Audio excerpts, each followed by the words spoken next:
व्यास नंदन बाहर जैसे ही दरबार के बाहर आते उन्होंने नजर घुमाई, एक त्रिशूल आकाश मंडल में घूम रहा है। आज व्यास भगवान सोचने लगे पता नहीं ये त्रिशूल मेरे दरवाजे के ऊपर क्यों घूम रहा।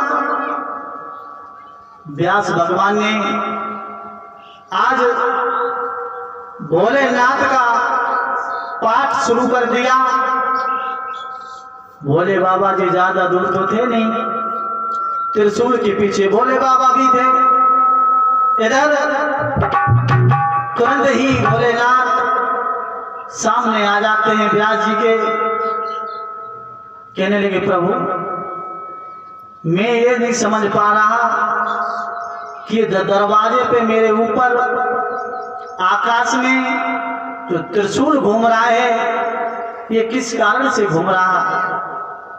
आज भोलेनाथ ने सारा दृष्टांत बताया व्यास जी को। अब तो व्यास जी चरणों में गिर पड़े भोलेनाथ के, कहने लगे प्रभु अगर ये मुझे पहले पता होता तो मैं आप तक कब तक पहुंच जाता। कैलाश पर्वत पे जाके आपको सारी चीज बता देते, इसका कोई ना कोई आप उपाय बता देते। आज महाराज व्यास जी कहने लगे एक बात बताओ भोलेनाथ, जब इस जीव ने इस पक्षी ने आपकी अमर कथा सुनी फिर तो आप बिना मतलब में बाहर खड़े। बोले जब ये अमर कथा सुन लिया तो आप मारो, आपके चाहे त्रिशूल से मरवाओ, चाहे वीरभद्र से मरवाओ, चाहे किसी से मरवाओ, ये तो नहीं मरेगा। भोले बाबा की जब बात ये समझ में आई, भोले बाबा कहने लगे ये तो बात सच है, मैं तो बिना मतलब में इतने दिन से पहरा लगाते रहे। आज भोलेनाथ त्रिशूल को भी आदेश देते हैं, त्रिशूल आकाश मंडल से नीचे आता और भोले बाबा जी के हाथ में जैसे त्रिशूल आया, भोले बाबा जी अपने पर्वत की ओर चलने लगे।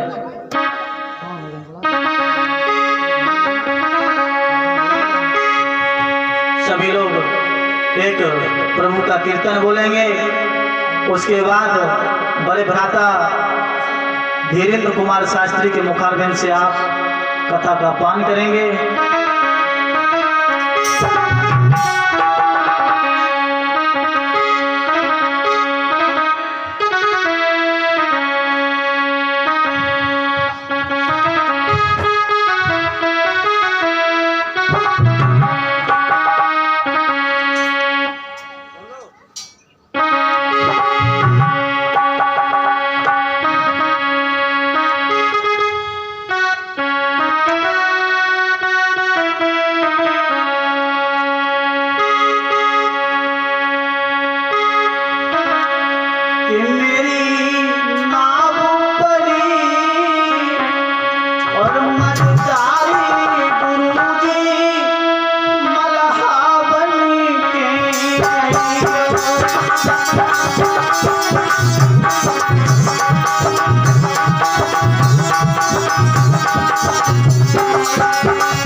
की आगे से कथा बड़े भ्राता धीरेन्द्र कुमार शास्त्री के मुखारबिंद से सुनेंगे।